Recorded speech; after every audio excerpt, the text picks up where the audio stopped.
മലയാളികളുടെ എക്കാലത്തെയും പ്രിയപ്പെട്ട നടനാണ് നടൻ മോഹൻലാൽ. നടൻ മോഹൻലാലിനെ മാത്രമല്ല, കുടുംബത്തിലെ എല്ലാവരെയും മലയാള പ്രേക്ഷകർക്കും അത്രമേൽ പ്രിയപ്പെട്ടവർ തന്നെയാണ്. കഴിഞ്ഞ കുറച്ച് ദിവസങ്ങൾക്ക് മുൻപ് മാത്രമായിരുന്നു മോഹൻലാലിന്റെ അമ്മ സ്ട്രോക്കിലൂടെ പോയ ആരോഗ്യം വീണ്ടെടുക്കുന്നു എന്ന തരത്തിൽ സോഷ്യൽ മീഡിയയിൽ വാർത്തകൾ പുറത്തു വന്നത്. മോഹൻലാലിന്റെ അമ്മ ശാന്തകുമാരിയുടെ സംസാരശേഷി തിരിച്ചു വന്ന സന്തോഷ വാർത്ത പ്രേക്ഷകരെല്ലാവരും തന്നെ ആഘോഷമാക്കിയിട്ടുണ്ടായിരുന്നു. ഇപ്പോഴിതാ ആ വീട്ടിൽ നിന്നും മോഹൻലാലിന്റെ അമ്മയ്ക്കും മോഹൻലാലിനും ഒരു ദുഃഖം മരണപ്പെട്ട വാർത്തയാണ് പുറത്തു വരുന്നത്.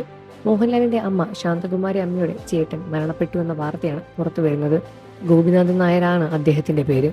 ഇന്ന് പുലർച്ചെയായിരുന്നു അദ്ദേഹത്തിന്റെ മരണം. പ്രായം കാരണമുണ്ടാകുന്ന ഒരുപാട് പ്രശ്നങ്ങൾ അദ്ദേഹത്തിന് കുറെ കാലമായി അദ്ദേഹത്തിനെ അലട്ടിയിട്ടുണ്ടായിരുന്നു. 93 വയസ്സായിരുന്നു അദ്ദേഹത്തിന്. അമൃത ആശുപത്രിയിൽ തന്റെ അമ്മയുടെ ചികിത്സ തന്നെയാണ് തന്റെ അമ്മയെ തനിക്ക് തിരിച്ചു കിട്ടാനുള്ള പ്രധാന കാരണം എന്ന് മോഹൻലാൽ വെളിപ്പെടുത്തിയിട്ടുണ്ടായിരുന്നു. സ്ട്രോക്ക് വന്ന ശേഷം 13 വർഷത്തോളം അമ്മയുടെ ചികിത്സയെ കാരണം തന്നെ അമൃത ആശുപത്രിയിലായിരുന്നു. അമൃത ആശുപത്രിയിലെ ജീവനക്കാരും തന്നെയാണ് തന്റെ അമ്മയെ തനിക്ക് തിരിച്ചു തന്നത് എന്ന് കഴിഞ്ഞ ദിവസം മോഹൻലാൽ തുറന്നു പറഞ്ഞിട്ടുണ്ടായിരുന്നു. തന്റെ അമ്മയുടെ മുറിയുടെ തൊട്ടടുത്ത് തന്നെയാണ് മോഹൻലാലിന്റെ മുറിയും ഒരുക്കിയത്.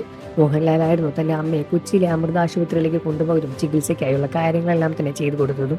അമൃത ആശുപത്രിയിലെ ജീവനക്കാരും ആ ഡിപ്പാർട്ട്മെന്റിലെ വിദഗ്ധരും തന്നെയാണ് തന്റെ അമ്മയെ തനിക്ക് തിരിച്ചു തന്നത് എന്നത് മോഹൻലാൽ അമൃത ആശുപത്രിയെ പുകഴ്ത്തി പറഞ്ഞിട്ടുണ്ടായിരുന്നു. തന്റെ അമ്മയ്ക്ക് സ്ട്രോക്ക് വന്ന ശേഷം സംസാരശേഷി നഷ്ടപ്പെട്ടിട്ടുണ്ടായിരുന്നു.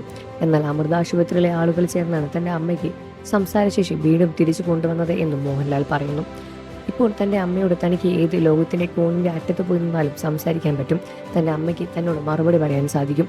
ഇത് കാരണമാക്കിയത് മാതാ അമൃതാനന്ദമയിയും അമൃത ആശുപത്രിയിലെ ആളുകളാണ് എന്നാണ് മോഹൻലാൽ പറഞ്ഞത്. മാതാ അമൃതാനന്ദമയിയുടെ ഭക്തനായിട്ട് ഇന്നേക്ക് 50 വർഷങ്ങളെല്ലാം തന്നെ പിന്നിട്ട് കഴിഞ്ഞു എന്നും ഇപ്പോൾ മരണപ്പെട്ട അമ്മയുടെ സഹോദരനാണ് തന്നെ മാതാ അമൃതാനന്ദമയിയുടെ ഭക്തനാക്കി മാറ്റിയത് എന്നും മോഹൻലാൽ ആത്മവിശ്വാസത്തോടെ അഭിമാനത്തോടു കൂടിയായിരുന്നു വെളിപ്പെടുത്തിയത്. മോഹൻലാലിന്റെ ഈ ഒരു പ്രസ്താവനയെ നിങ്ങൾ എങ്ങനെ മാത്രം കാണുന്നു എന്ന കാര്യം വീഡിയോയ്ക്ക് താഴെ കമന്റ് ചെയ്ത് പറയുക. വാർത്തകളും വിശേഷവും ഉടനെ അറിയാൻ നമ്മുടെ വീഡിയോ ഒന്ന് ലൈക്ക് ചെയ്ത് ചാനൽ ഒന്ന് സബ്സ്ക്രൈബ് ചെയ്ത് സപ്പോർട്ട് ചെയ്യുന്നു ഫ്രണ്ട്സ്.